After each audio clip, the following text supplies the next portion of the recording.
Radius began 59 years ago when the Manhattan Project dissolved, and some physicists went to Chicago. Generally speaking, the ones who came here to MIT were the ones who felt some guilt over their role in the development of the bomb. And so they created this forum as a place to consider scientists' moral and ethical responsibilities as global citizens. And if I had to sum up the mission of Radius today, I'd say it's a place where we can reflect on uncritical narratives of progress. So against the idea that if we can create something, we should create it, we want to ask whom technological and cultural developments do and do not benefit, and then we can consider how to use our professional work to promote a good life for others. And so our speaker today, Dr. Émile Torres, is going to talk about one narrative of progress and some of the risks that are inherent in that narrative.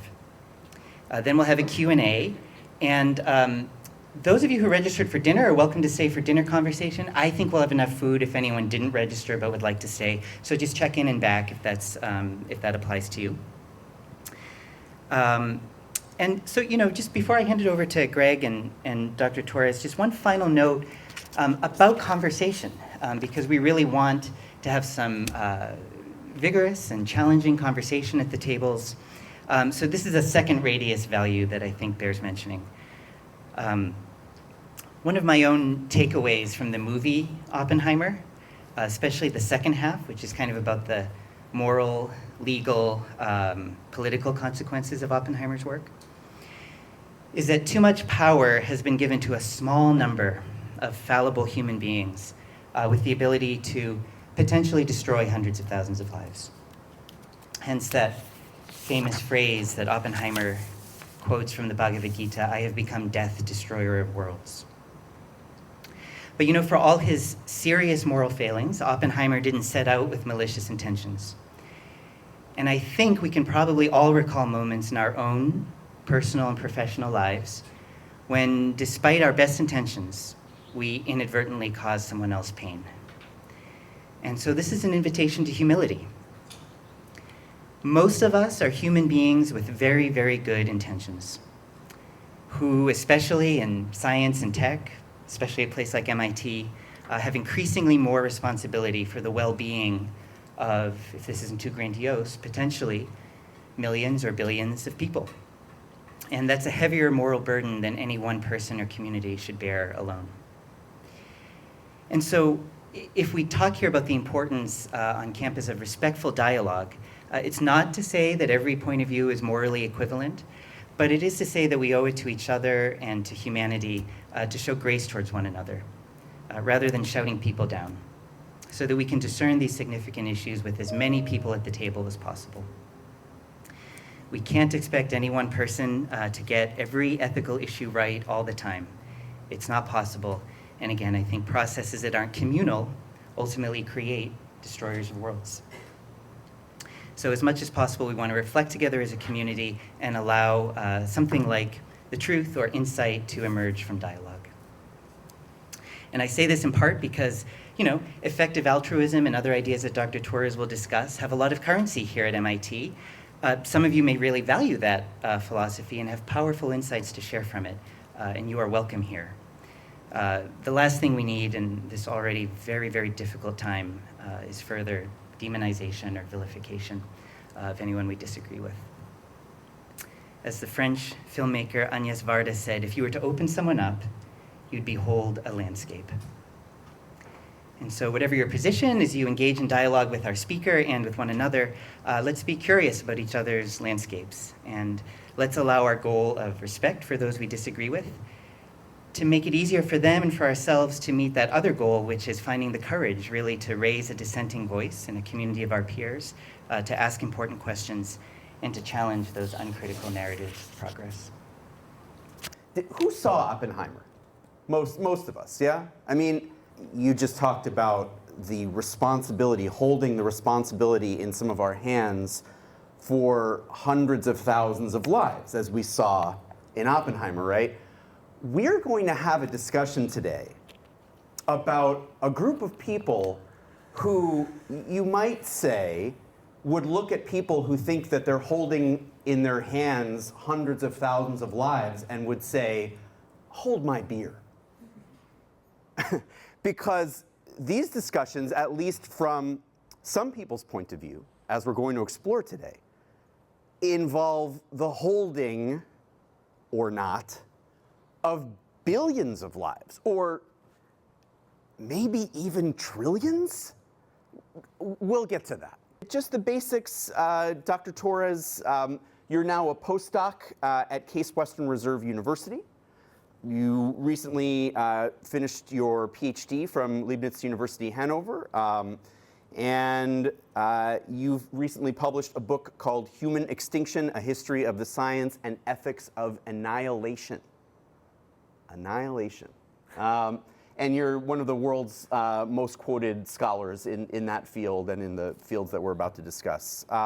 In the last couple of years, you have been one of the people who's thinking, whose ideas, who's writing, I have been most, I mean, is it a bad word to say obsessed? I mean, I'm thinking all the time about some of the things that you've written and said really poignantly and written quite eloquently. What kind of world are we trying to build? That's the question that I think we want to center this conversation on. What kind of world are we trying to build? Everybody here is going to have ideas about that. Everybody here is going to have something to brainstorm about that, concerns, questions. So that's what we really wanted to discuss when we brought you. But yeah, before those last couple of years in which I discovered your work, you were an effective altruist for quite some time. A movement that I was keeping tabs on for sure. Funny story, the humanist chaplaincy at Harvard and MIT used to run a community center in Harvard Square. And when we first opened it up, the effective altruist groups, particularly at Harvard, came to us and said, can we have our meetings here? Can this be our community home? Because effective altruists is a quite secular group, fair to say. I believe in one survey, 86% of effective altruists indicated that they were non-religious, and that's kind of our thing. So we had a meeting, but the conversation sort of went to, well, what is humanism? What is effective altruism? And we had a lot of great discussions, and we agreed that there was a ton of overlap. We never agreed to sort of join forces in a formal way. But in the meantime, you are, fair to say, no longer an effective altruist, and you have become one of the world's leading thinkers on not only that movement, but a series of related movements that we're going to discuss today that you've coined with Timnit Gebru as TESCREALism. Mm-hmm. What is TESCREALism? Go for it. Okay. First of all, very nice to be here. Nice to see everybody. Thanks so much for coming out. You can hear me okay? Yeah. Yep. Okay, great. Okay, so TESCREALism. I have a few slides, so maybe we will meander through them at some point. So TESCREALism, this is an acronym that I came up with while writing this paper with Dr. Gebru, examining the various ideologies, the various worldviews that are specifically shaping and driving the current race to build artificial general intelligence. And so, we were looking at figures like Nick Bostrom, who maybe some of you are familiar with him. He's a philosopher at the University of Oxford, who also founded the Future of Humanity Institute in 2005, which is based at University of Oxford. And so, he is this figure who has been influential among or within the community of people who are founded, companies like DeepMind and OpenAI and Anthropic and so on. These are the major companies backed by billions of dollars that are trying to build artificial general intelligence. So we're talking about Bostrom, and we're listing his various ideological or philosophical affiliations. So we would say something like Bostrom, who's a transhumanist, who's also an active participant in the extropian movement in the 1990s, who writes about the technological singularity with excitement and trepidation. He's been hugely influential among rationalists and has many direct connections with the rationalist community as well as the effective altruist community. In fact, the Future of Humanity Institute has shared office space with the Center for Effective Altruism, which is the main EA organization in the world. And furthermore, he is a co-founder of the long-termist ideology. So these are just prefatory remarks to what we wanted to then say about his particular influence on the current race to build AGI. And so he is one of maybe 20 individuals who have connections to all of these various ideologies. So one can imagine then how writing this paper became very quickly quite unmanageable. And so the acronym was introduced to economize our speech, and in doing that, to streamline the whole discussion. So that's where the TESCREAL acronym came from.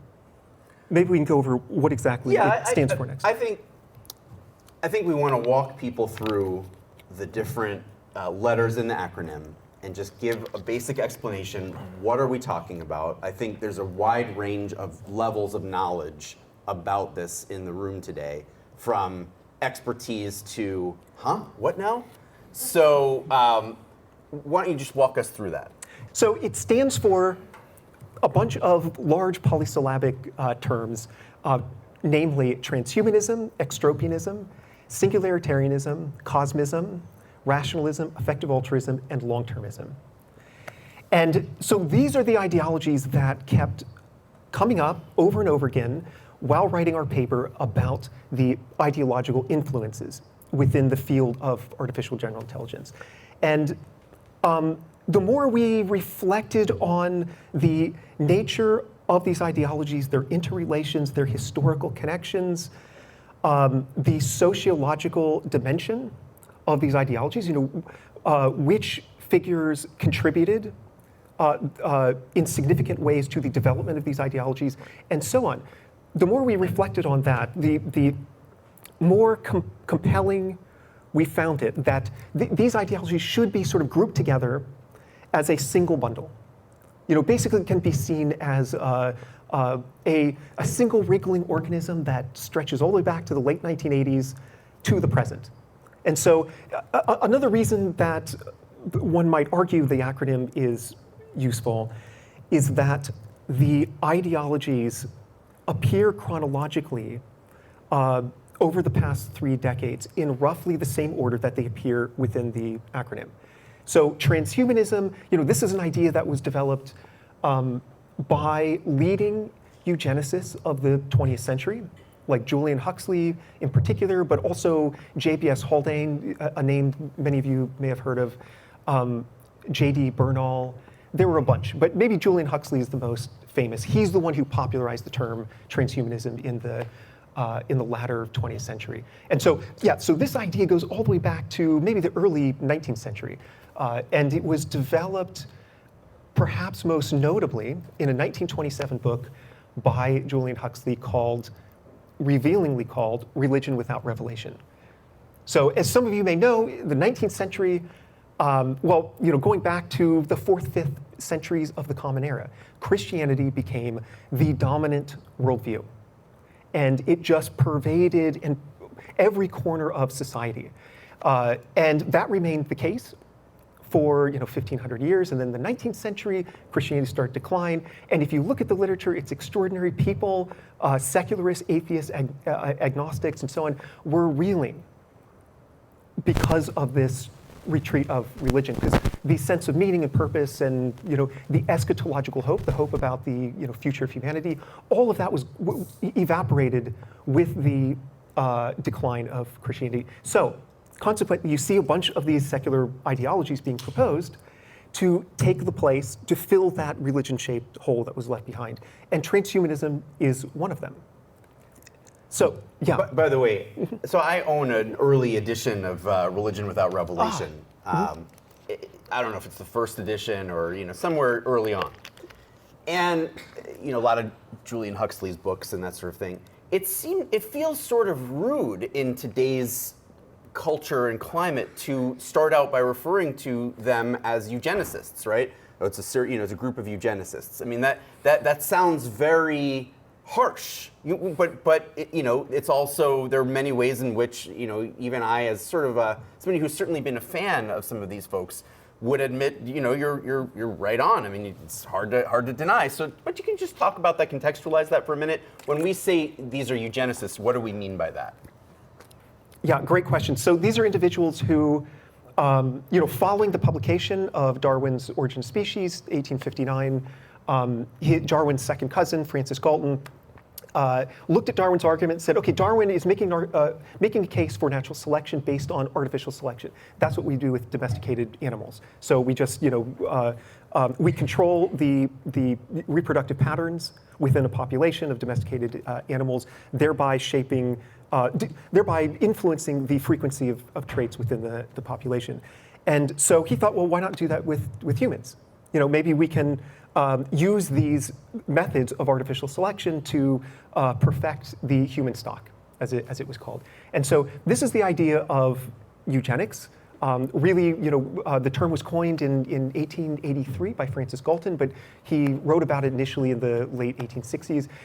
And then, so this idea became just hugely influential, and a lot of people, of course, associate it with the far-right fascists in Germany in the 1930s and 1940s. But it was popular on all sides of the political spectrum. So there were a lot of progressives in the U.S. who were huge fans of it. Julian Huxley himself was sort of on the political left. And so and so the reason I mention it is it's not just incidental for several reasons. One, I would argue that some of the worst aspects of the 20th century eugenics movement, they persist into the present, and they've sort of infected the transhumanist movement, which, if you were to ask many of the leading transhumanists, they would say, well, one of the things that makes our ideology, our philosophical worldview, different from the authoritarian eugenics of the 20th century is that we have purged this movement of some of these discriminatory attitudes that animated many of the 20th century eugenicists. But that's just kind of not true. And the other reason I mention it is that transhumanism itself is a version of eugenics. That's just not controversial. It's called so-called liberal eugenics for reasons that are complicated. Maybe we could get into them. But anyways, some philosophers I think have convincingly argued that actually in practice, liberal eugenics, most notably in the form of transhumanism, would not be liberal in practice. So that's part of the reason I mentioned the eugenics legacy of transhumanism, which I would characterize as the backbone of the TESCREAL bundle. So historically, transhumanism goes back to the early 20th century, and then in the 1970s, 1980s, you have the emergence of genetic engineering. There's discussion, 1986, Eric Drexler published his book on nanotechnology. There was, the field of AI was founded in the 1950s. 1955, I guess, was the Dartmouth conference. Correct me if I'm wrong. And so this got people excited about, maybe the old technique of selective breeding, of altering population-wide reproductive patterns. Maybe that's not necessary. Maybe we can just actually develop these advanced technologies and then use them on an individual basis to radically modify ourselves in certain ways. And not only then can we perfect the human stock, but there's a question, why stop there? Why not just keep going? So maybe we create this whole new post-human stock. And Julian Huxley talked about humanity transcending itself. And so that's the key idea with transhumanism. So historically, you see transhumanism emerge in its modern form in the late 1980s. Right around that time, that's when extropianism takes shape. And so that was the E in TESCREAL. That's the E in TESCREAL. Let's get to that one. So far, we've only covered the T. So getting to the E then, this was the first organized transhumanist movement. And it was, early 1990s, facilitated by the introduction of the World Wide Web, which I think was 1993. So it was, whatever the exact date, it was right around that time that people all around the US and Europe and the world were able to get in touch with each other and build a community based on shared values, a shared vision of a post-human future, in which we use these, what some have called person engineering technologies to radically reshape us and ultimately to create a utopian world. And a depiction of what this utopian world might look like is found in Nick Bostrom's letter from Utopia.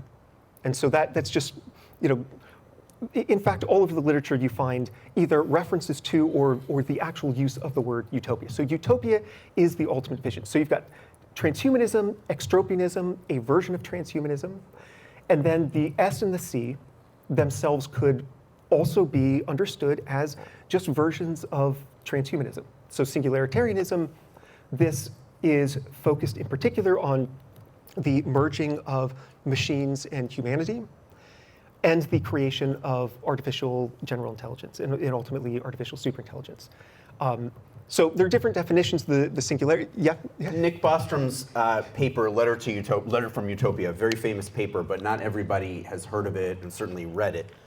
Could you give like a 1 or 2 line summary of what it's about? It's written by a post-human, a fictional post-human, to current humans, imploring them, that is us, to create them, to become them.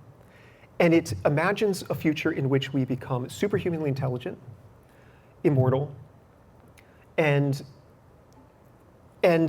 have essentially abolished suffering. And so the post-human literally just says at one point that we live in surpassing bliss and delight, quote unquote, and have so much pleasure we sprinkle it in our tea. So that's the thrust of this. I just want to essay. say about this particular piece, I have a few degrees in subjects related to religion. I've spent a lot of time doing textual analysis of religious scriptures. And when I read this essay, Letter from Utopia, which is recommended to me by James Hughes, one of the world's leading progressive transhumanists, the thing that really struck me was this is extraordinarily reminiscent of a religious scriptural text, just one from a new kind of religious perspective. And by the way, we're here at Orcel, right? So to say that something is religious, which can be a kind of a slur at MIT at times, depending on who you're talking to, right? I'm not necessarily dissing it to say that it is religious, although you know that I am not religious. But there are, even from my very particular perspective, there are strengths of religious worldviews and weaknesses depending on which one we're talking about, at what time, and what context. But religious scripture is a thing that people study, and this very much reminded me of a piece of that thing. Keep going.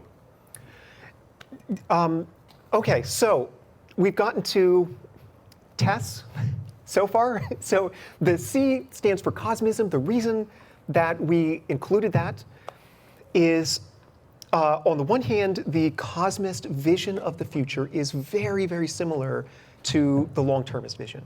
And the long-termist vision, as I'll discuss in a moment, that, if transhumanism is the backbone of the TESCREAL bundle, long-termism is the galaxy brain that sits atop it, because it sort of binds together a lot of the major themes and ideas, the important insights, and the value commitments of the other ideologies into just some coherent, comprehensive vision of what the future could and should look like.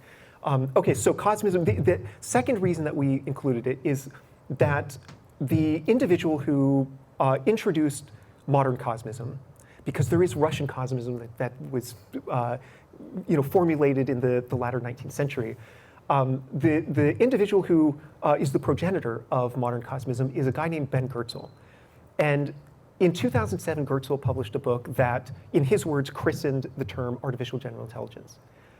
So he actually got that word. So the word actually dates back to 1997, but it was very obscure. Nobody really picked it up. And then, as I understand the origin stories here, Shane Legg, who's a co-founder of DeepMind, he reintroduced the word just independently. And then Ben Goertzel got the word from Shane Legg and christened it, popularized it in his 2007 book. So Ben Goertzel's a computer scientist who has been working on artificial general intelligence research projects for a long time. So he's and also he's been very much involved in this TESCREAL community. And so maybe just to interpolate another point real fast, the communities of these that correspond to these different ideologies, they overlap significantly over time. So not only are the same individuals, not only have the same individuals been influential within multiple different ideologies. Eliezer Yudkowsky, for example, a transhumanist, extropian, founder of rationalism, singularitarian, his worldview is more or less identical to the long-termist vision, and so on. So on the one hand, you've got these same individuals who have been influential in the formation of these different ideologies, but just the communities in general have overlapped a lot. So Ben Goertzel, the whole reason I mentioned that is Ben Goertzel is one of these individuals who has been around since the 1990s. Was a transhumanist back then, participated in the extropian movement, gave talks at the Singularity Summit, which was founded by Yudkowsky back when he was a singularitarian, along with Ray Kurzweil and Peter Thiel.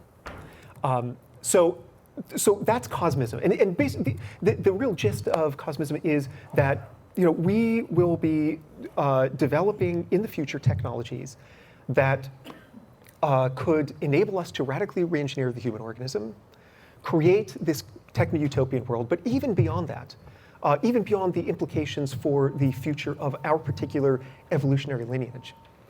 We could use these technologies to colonize space and to engage in things like space-time engineering. That's an actual term that Ben Goertzel uses in his 2010 Cosmist Manifesto. And gosh, there were some other really amazing terms that he uses that I'm blanking on at the moment. But ultimately, it's about going out into the cosmos, developing extremely powerful advanced technologies that enable us to intervene on the fundamental fabric of space and time, the fabric of the universe, to re-engineer the universe as a whole in ways that we find to be useful or value generating or something like that. So that's cosmos. So we've gotten to TESC so far. Yes, and you mentioned the R, which is rationalism. Mm-hmm. Maybe we can come back to that and get to EA, mm-hmm. because I want here for you to tell us a little bit of your personal story. Like, a fair number of people over the past decade or so, fair number of people who have gotten into the EA and long-termist community, and this is true because I've spoken to a lot of these people, have a background in religion. And when I apostatized, when I left my faith 20 years ago, there was, one thing that religion did was plant seeds of interest and curiosity about the long-term future of humanity. And so, shortly after leaving religion, I encountered transhumanism. And initially, I was very critical of transhumanism. So in a sense, I've sort of come full circle. A lot, people like Ray Kurzweil, leading singularitarian, as well as, Nick Bostrom in the early 2000s, they were explicit about the unprecedented risks to human existence that these emerging technologies will introduce. So why create these technologies in the first place? Because these technologies have salvific power. They are the entities that will take us from our miserable and mediocre moment, present moment, to this techno-utopian future. So if we fail to develop these technologies, we're not going to be able to create this utopian world. They're necessary. The problem is that they're going to introduce, completely unprecedented risk to humanity. So, I encountered the transhumanists saying there's only one way forward. There's no option no option to never develop these technologies. We just need to kind of figure out a way to develop them safely. You see this exact sort of rhetoric right now surrounding discussions about AGI risk. We can't, we can't, there are no brakes on this enterprise of technologization. So we just need to figure out the safest way from here to there, because we're going to, it's a kind of techno-deterministic view. And only very recently have people like Yudkowsky and the Pause AI people and so on started to seriously consider what individuals 20 years ago, and even before that, in the 1990s, were arguing, which is we just need to ban these technologies, they're way too dangerous. The transhumanists said, no, we can't ban them, we need them for utopia. And so initially, this is what made me critical of transhumanism. Maybe these technologies are just too dangerous to develop. Maybe maybe you've come across the Fermi paradox. Why is there no evidence of extraterrestrial life? Even if the probability of intelligent beings arising on any given exoplanet is very small, the vastitude of space suggests that the probability should be very high that if you randomly aim your telescope up at the sky some night, you'll probably see some spaceship floating by. So one of the hypotheses is that civilizations get to roughly our level of technological development and then promptly self-destruct. And so I thought, well, maybe transhumanism, it's this ideology that takes for granted a kind of techno-deterministic view. We cannot stop this, this juggernaut of science and technology. It takes for granted that techno-deterministic view and then adds a normative layer to that and says, actually, we ought to develop these technologies. We just need to try to figure out how to do that as safely as possible. And that, so I felt maybe transhumanism itself is pushing us towards the precipice of some kind of existential, catastrophe, and and perhaps this self-destruction hypothesis, this doomsday hypothesis that is supposed to explain the Fermi paradox. Maybe that's true, and transhumanism is just sort of nudging us along. So, anyways, that's why I was initially very critical of it. But once I joined, once I started writing more about it and really perusing the transhumanist literature, I started to realize that transhumanism really does check a lot of the same boxes as traditional religion. And if you find it difficult to believe in God, and if you think that there's a chance that advanced technologies could enable us to create superintelligence, then why not just create God? Or why not just become God? That's sort of the idea with Yuval Noah Harari's Homo Deus. If there is no God, then let's just become God. And so, I don't know, there was a certain kind of appeal to that, to the transhumanist world. So ultimately then, I joined that team, and the Effective Altruist movement, Longtermism, and so on, all of these really emerged from the transhumanist movement. So it was, a sort of natural trajectory to end up in EA and to end up as a long-termist, having immersed myself in the transhumanist movement and embraced that particular worldview.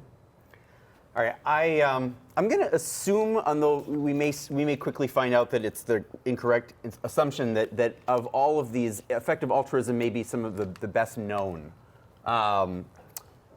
in this group. I'd like to get to a little bit more about long-termism and then talk about what's so important about all of this. But the long-termism piece, when I first encountered you, you were writing about, you were starting to write articles about long-termism. It was considered to be a highly obscure topic. Is that fair to say? I think it's also very fair to say it's no longer highly obscure. And Thank you, Sam Bankman-Fried. you were writing under a different name, which I mentioned because my interpretation is that you've sort of had a new beginning in your own life and from your own perspective in these past few years. But tell us what it was like to start writing about long-termism and have such rapid interest develop from there. Yeah, maybe it's worth noting also that, so my birth name is Phil Torres. And there was another, if you look up Phil Torres, there's another guy by that name who hosts shows on like Al Jazeera and so on, and he's very good looking. And so it got really annoying to get confused with him all the time. I even gave some talks, and somebody read his Wikipedia page. So that was another impetus behind the name change. Yeah, and so sorry, what was the other? So you're starting to write articles about long-termism, Yes. and all of a sudden, a lot of people are paying attention to these articles. Yes, Why? yeah. And what was that like? Yeah, so that was unexpected. I published in 2021, perhaps some of you are familiar with this, an article in Aeon, which was a critique of the long-termist ideology. Sometime in late 2019, I posted for the first, so I was very much in the long-termist community. I mean, I published on existential risks for the past 10 years or so. Define existential risk really fast. So existential risk, there are... Your handles on social media are X-riskology, right? Yeah. So yeah, existential risk, there are many different definitions, but given this vision of techno-utopia among the heavens, whereby we re-engineer humanity, we become this radically enhanced, superior race of post-humans, and then once we colonize space, we literally build these planet-sized computers on which to run high-resolution virtual reality worlds in which trillions and trillions of digital people exist. According to one estimate from Nick Bostrom, there could be at least 10 to the 58 digital people within our future light code, within the accessible universe. So that's the vision. And an existential risk is essentially just any event that would prevent us from realizing this particular future, from failing to bring about astronomical amounts of value in the future, redesigning the human organism, and so on. That's the essence of an existential risk. And that justifies quite a bit, right? The idea that if you have that potential to have astronomical achievement, astronomical value, and you waste it, then from the perspective of let's call it TESCREALism, that would be an astronomical waste, right? Absolutely, yeah. And so because we don't want to have an astronomical waste happen, what is justified? Right, so maybe it's worth elaborating on one point briefly, if that's all right. So, long-termists like William McCaskill like to say that, the argument for long-termism is quite simple. One of the premises is that future people matter. That sounds compelling, and it should be uncontroversial. But if you look closely, that sentence contains all sorts of deeply counterintuitive ideas. So, on the long-termist view, it's not just about ensuring that people who exist in the future, including the far future, millions, billions, trillions of years from now, have decent life, decent qualities, a decent quality of life, but also it's ensuring that they exist in the first place. And this is based on two ideas that are extremely controversial within philosophy, in particular the field of population ethics. One is this notion of existential benefits, that there are two categories of benefits. There are just ordinary benefits, so this is like, if somebody needs money, you give them money, you hold the door open for somebody, and so on. Any kind of, if you think of benefiting someone, pretty much anything that comes to mind will fit into that ordinary ordinary benefits category. There's also existential benefits. Another way to benefit someone is to bring them into existence in the first place. If they're going to have a reasonably high level of life quality, then creating them in the first place is a way to benefit that individual. It's not that they were like better off. It's not that they're better off existing compared to not existing, because that is kind of a nonsensical comparison. It's just that you've just done something that is just good simpliciter for them. So that's one reason that we should ensure that future people exist. And not just some future people, but as many future people as possible. And the other idea comes from, the other reason why it's important to ensure that there are astronomical numbers of people in the future. Excuse me? Yeah. I have a question. Are you talking about enhanced human beings in that future? Enhanced, transhuman? Yeah. Good question.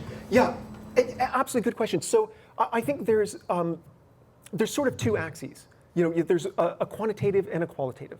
And the qualitative concerns the nature of future beings. The quantitative has to do with how many. So I will come back to that in just one moment. So there is the other reason that we should ensure that the future is as large as possible comes from an ethical theory called utilitarianism.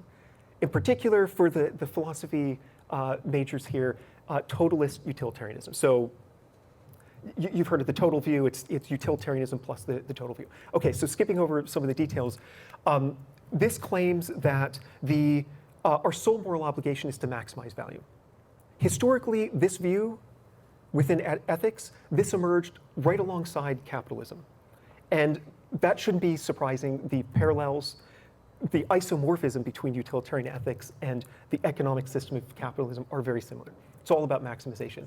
And so for utilitarians, this theory has a particular conception of persons. Persons are the containers of value. Nothing in the universe has intrinsic value except for well-being or welfare. Persons matter, therefore, only instrumentally, only because we are the vessels or containers or substrates that enable value, namely well-being, to exist. And the more well-being, the better. That's the ultimate goal of ethics. And so on this view, if people are just containers, there are two ways to deny the universe a maximum amount of value. One is to, if you take a container that exists, so a person who is living right now, and let's say they have 50 units of value, 50 units of welfare in their life. That's how much value that this person container is holding. And you remove them, then you've just removed 50 units of value from the universe. That's bad. So that's why doing that, killing that person would be wrong. But also, if there is a possible person who does not exist right now but could exist in the future, and this person, let's say, would have 50 units of value, then denying this person's existence would also deny the universe of 50 units of value. Right? So in one case, you're removing a value container from the universe. In the other case, you're preventing a value container from coming into existence. So on the totalist utilitarian view, one way to maximize value is if you have a population of people, you just increase the units of value that each of those individuals have. Another way is just to create new containers. And so the long-termist vision, even though you don't have to be it's sort of a technical point. You don't have to be utilitarian to be a long-termist. But long-termism has been hugely influenced by utilitarianism. In particular, that aspect of totalist utilitarianism that says the universe is better the more value it contains. And since people are the containers of value, you should strive to create the largest population possible. All right, now we're getting into matters here that I find fascinating, but I could imagine somebody saying, okay, that's a little obscure, and we only have a couple minutes left before we need to start turning it over to be more of a discussion. So I really want to get to the heart of something before we do that, which is, why is this important? Because you yourself have written that for a while, you were writing about it, it fascinated you, but it seemed like it could be a little on the obscure side, right? It's no longer obscure. Why would you argue that? And really, what is the what is the high level problem that the average person who's not a philosopher on this should take away from your presentation today? Yeah, so my view of long-termism and really the TESCREAL bundle in general, in particular, the TESCREAL bundle in general, which is built around this specific kind of techno-utopian vision of the future, a future among the heavens full of astronomical, near infinite amounts of value, is that this is deeply problematic for philosophical reasons and almost just a non-starter. I mean, there are many philosophers who would look at the arguments for long-termism, for this view of the future, and say that's a reductio. That's why this whole thing is wrong. So I think it's a non-starter. It's a bizarre and potentially dangerous view. But the world is full of ideologies that one could make a case are dangerous or are just bizarre. Maybe they consider them to be a non-starter. So yeah, why then focus so much on long-termism and the galaxy brain atop the TESCREAL bundle? And I think the answer is that over the past 10 years in particular, and maybe 5 years especially, these ideologies have become immensely influential in the world. And so Elon Musk calls long-termism a close match for my philosophy. I'm quoting there. He retweeted Bostrom's 2003 paper on astronomical waste, which gives essentially this. This is in diagrammatic form. This is his argument that the future could be absolutely enormous, and therefore, if you're a totalist utilitarian, then you should be focused primarily on reducing existential risk, because existential risk is anything that would erase this future before the hands of our post-human descendants. So to be clear, for example, if climate change wipes out 1 billion people, 500 million people, 7 billion people, but it leaves enough people to ultimately get us to the long-term future, that is, from the TESCREAL perspective. Yeah, I mean, there is one of the things that I've complained about is that within the TESCREAL literature, I personally find it difficult. Things have changed the past maybe 2 years, but if you look over the past decade, over and over again, there is a kind of dismissive or insouciant attitude about climate change. Because there was a consensus. I mean, I was in the community. I remember having conversations with people about this. There just was a consensus among us ex-risk scholars that climate change is not going to be an existential catastrophe. There's a small probability that there might be a runaway greenhouse effect, like what happened on Venus, but that seems very unlikely. If you ask a climatologist, they'll say it's possible theoretically, but it's just very, very improbable based on our current best models. So, part of the issue is the existential risk framework, which is central to this whole TESCREAL worldview. In fact, existential risk was initially defined specifically in transhumanist terms. And then it evolved to incorporate utilitarian considerations and so on. And all of that led up to the current canonical long-termist view. Sorry, hold on. From this existential risk perspective, from this framework, which is right there central to the TESCREAL bundle, anything that's not an existential risk is just not going to be high on the priority list. I mean, Bostrom himself writes that the mitigation of existential risk should be priority, I'm quoting, priority number 1, 2, 3, and 4. From a utilitarian perspective, and again, utilitarianism is so things that aren't on that list of as high priorities, maybe racism, social justice, sexism, economic justice, anything along those lines. Climate justice, just aren't particular priorities. Animal welfare, and so on. So I mean, there is a tension within EA among the two other main cause areas, in addition to long-termism, which is eliminating factory farming, animal welfare, and so on, and then alleviating global poverty.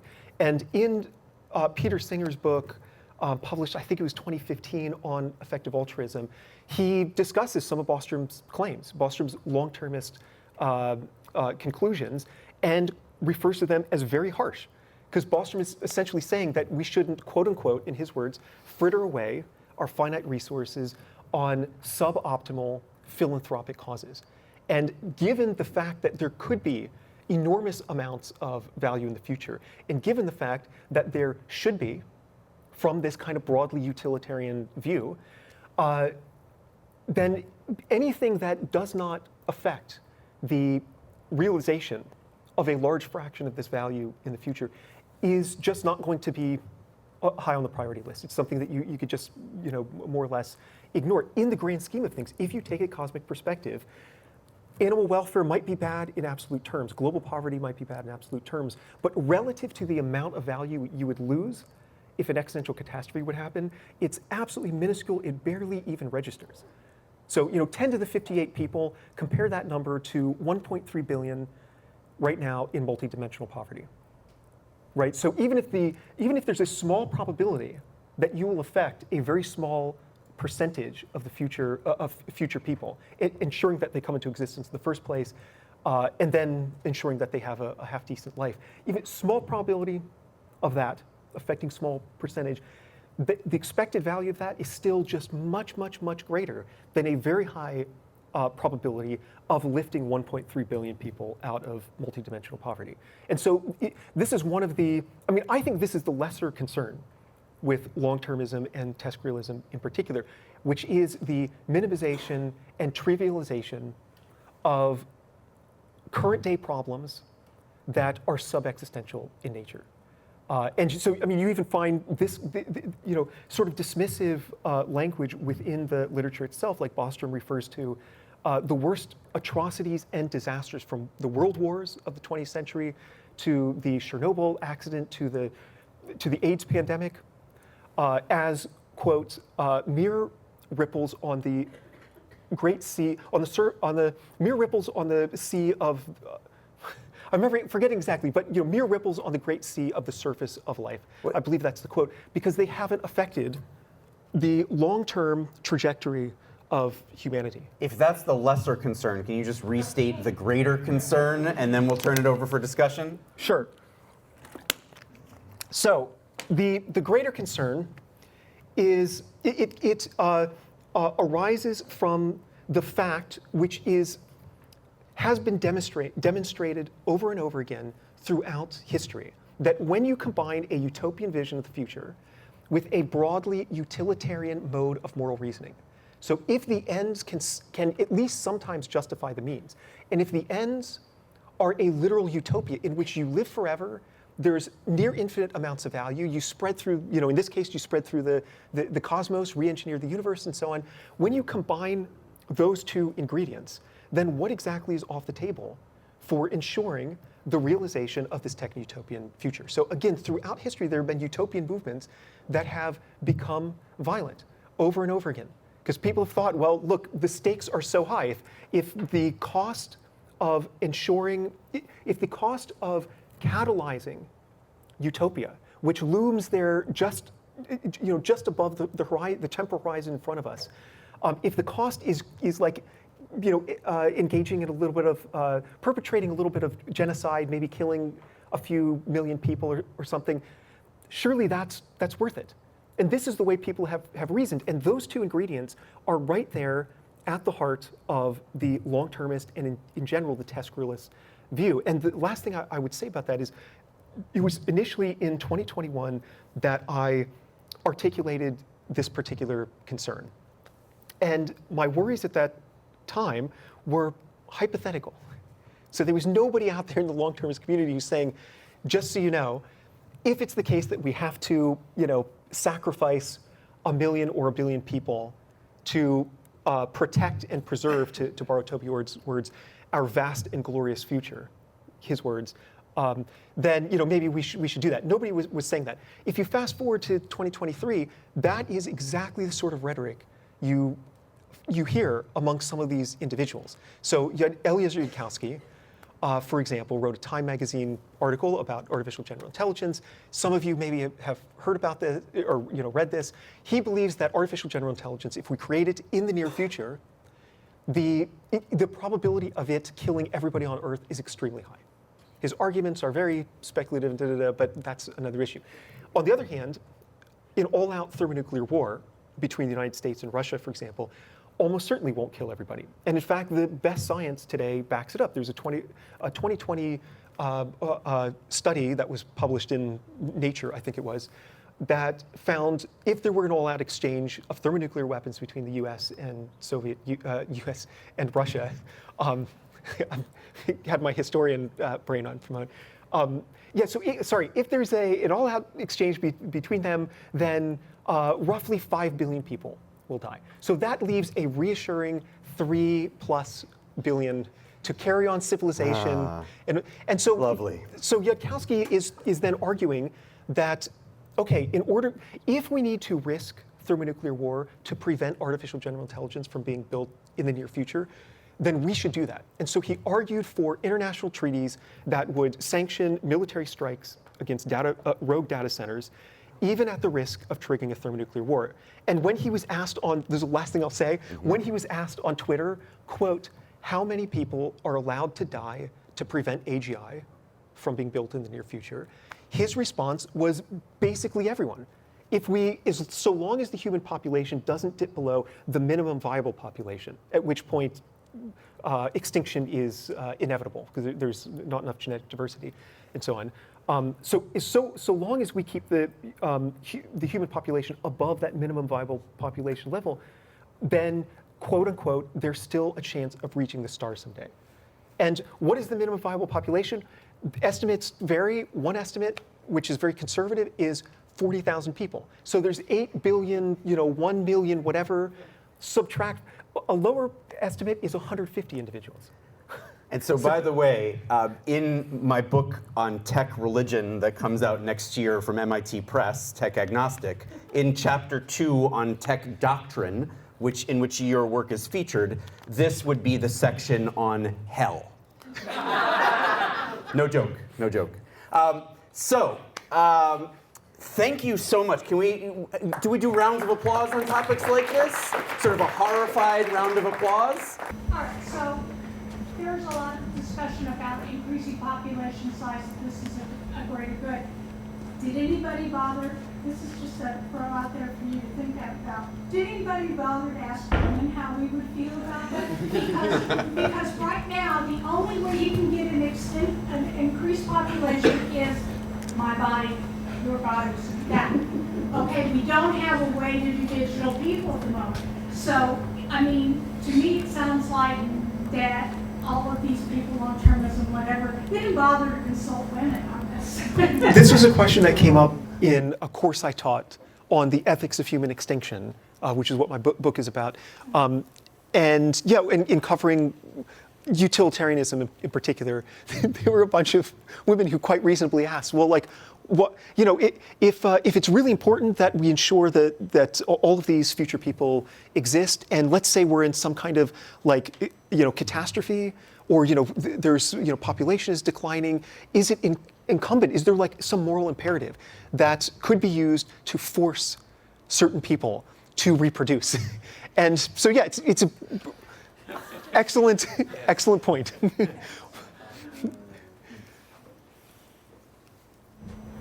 As a question, what do you think it is about this cluster of ideologies that makes them so attractive to young people currently, especially in science and technology?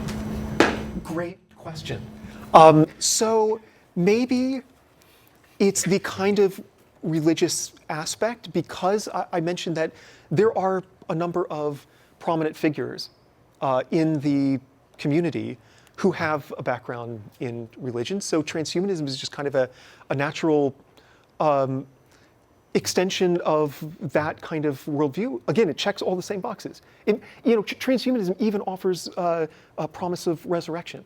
If we don't live long enough to live forever, if we don't reach longevity escape velocity, as they say, you can always just sign up with Alcor and have your body cryogenized, and then you get to wake up later when they vitrify your brain and upload it to the computer. So maybe that's part of it, but also I would say that there is, maybe for all of us in the Western tradition in particular, with the legacies of Christianity, and I could elaborate on that point because there's a lot to that. A particular linear view of time, which is an innovation that is kind of unique to the Western tradition. It goes back to Zoroastrianism, but it was incorporated into Judaism. That's unique. Throughout history, the default has always been the cyclical vision. So, point of that is that there is, given that we're in this tradition, there's a kind of seduction to big numbers, to grand claims about the future. And I very much found myself attracted to the TESCREAL worldview in part because of this. It's like, what is more profound than talking about the next 10 to the 40 years? That's when protons are expected to decay. And there being 10 to the 58 people. And it's mind-boggling. And it feels very profound. And the implication of that profundity is that if you are working to reduce existential risk and so on, then what you do is extremely important. I mean, as Martin Rees, the astronomer royal, wrote in the preface to my 2017 book, which is on existential risk, back when I was, really enthusiastic about, contributing to this field, he said, even if somebody contributes a tiny amount to reducing existential risk, they still would have done something extremely morally awesome, in expected value terms. So I think that's also part of it. It is the seduction of big numbers and grand visions, and long-termism has that. Yeah, Grant? Yeah. All right. I'm just curious if you could talk a little bit more about the connection between effective altruism and the defense of capitalism, I guess.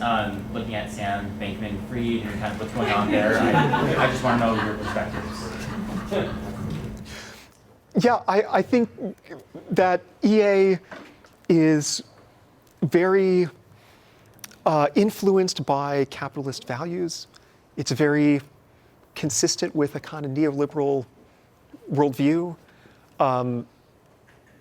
And there's almost no serious questioning of those systems and power structures and so on. So I think that's a problem with EA for sure. I mean, this notion of earn to give, which if you don't know, it was 2013 when Bankman-Fried, who got his degree from a place called MIT, and he sat down with Will McCaskill, for lunch, and McCaskill explained, one way to maximize the amount of good you do is to earn to give. So go get, pursue a lucrative career on Wall Street or so on.